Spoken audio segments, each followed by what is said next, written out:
Hola y bienvenidos. Hoy vamos a meternos de lleno en la ciencia detrás de un material que está, de verdad, cambiando las reglas del juego en el cultivo, la arcilla expandida de peso ligero o como la conocemos todos, leca. Y esta pregunta es el centro de todo. Nos obliga a pensar en la leca no como un simple sustrato, sino como una solución de ingeniería, casi de alta tecnología, diseñada para crear un ambiente para las raíces que sea ideal y, sobre todo, totalmente controlado. Ok, ¿cuál es el plan?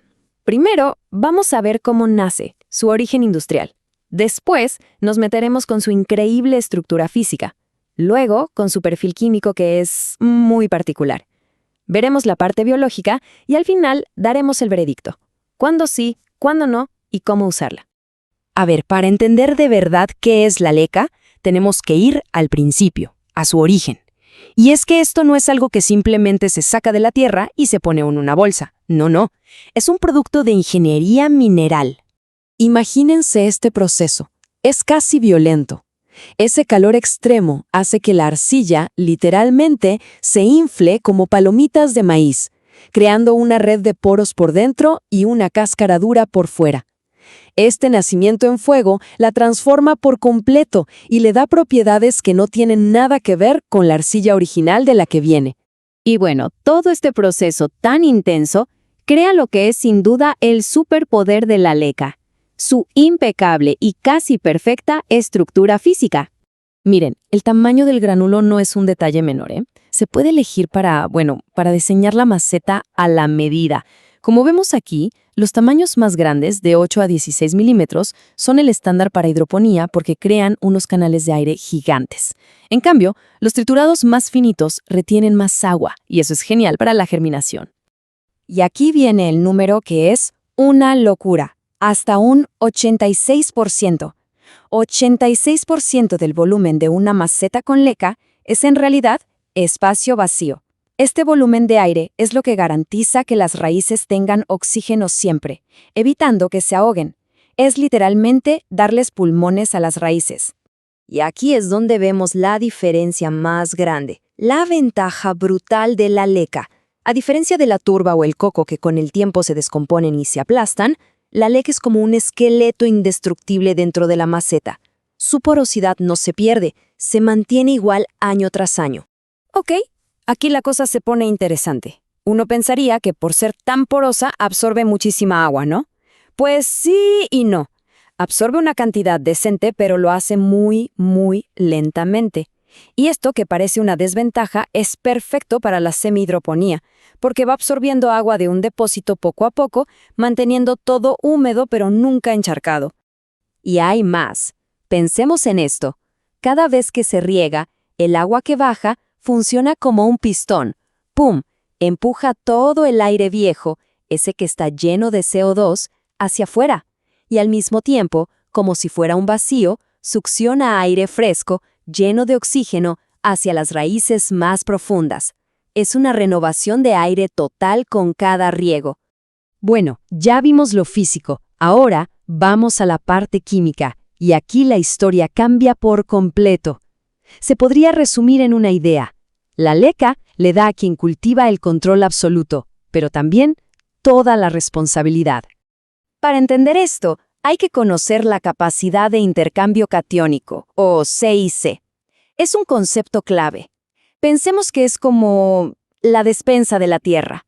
Es la habilidad del suelo para guardar nutrientes y luego dárselos a la planta poco a poco cuando los necesita.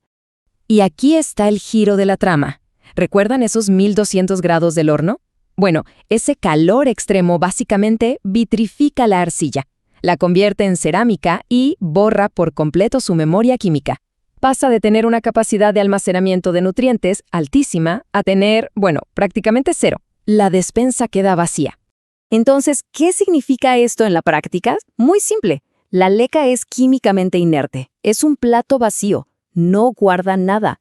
Toda la nutrición, absolutamente toda, tiene que ser proporcionada en cada riego con fertilizantes líquidos. No hay otra opción. Claro, esta porosidad que tanto nos gusta tiene su lado B. Conforme el agua del riego se evapora, Los minerales del fertilizante se van quedando atrás y se cristalizan en la superficie de las bolitas.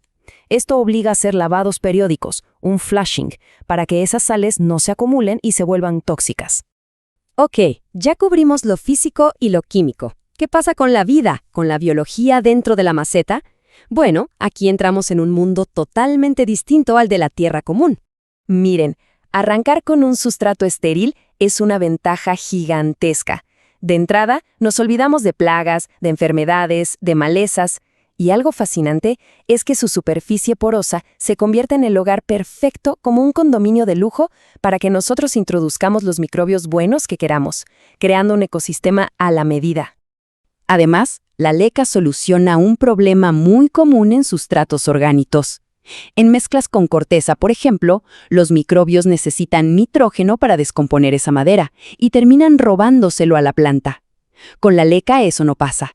Como es mineral, no se descompone, así que todo el nitrógeno que aplicamos va directo a donde tiene que ir, a la planta.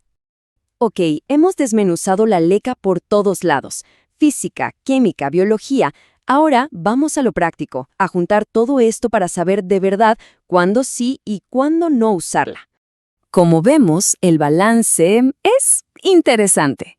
Por un lado, tenemos cosas increíbles, un drenaje y una aireación que no tienen comparación, una estructura que no se daña nunca, es estéril, es reutilizable, pero por otro lado, exige mucho más.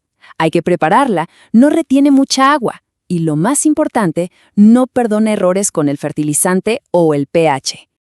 Entonces, ¿cuáles son sus momentos de gloria? Sin duda alguna, en sistemas de semihidroponía, ahí es la estrella. También es fantástica para dar estructura permanente a mezclas, como relleno para que las macetas grandes no pesen tanto, o simplemente como una capa de drenaje infalible en el fondo de cualquier maceta. Y por el contrario, ¿cuándo es mejor dejarla en la bolsa? Primero, si lo que se busca es un suelo vivo que dependa de la descomposición. Ahí la leca no aporta nada. Tampoco es la mejor opción para plantas que odian secarse, a menos que se use con un depósito. Y por supuesto, no sirve para sembrar semillas muy chiquitas porque simplemente se van a colar por los huecos. Al final, la leca nos deja con esta idea. Nos transforma de simples cuidadores de plantas a verdaderos ingenieros de raíces. Nos da un control increíble. Y la pregunta que queda flotando en el aire ¿es este nivel de control y precisión hacia dónde se dirige el futuro del cultivo avanzado?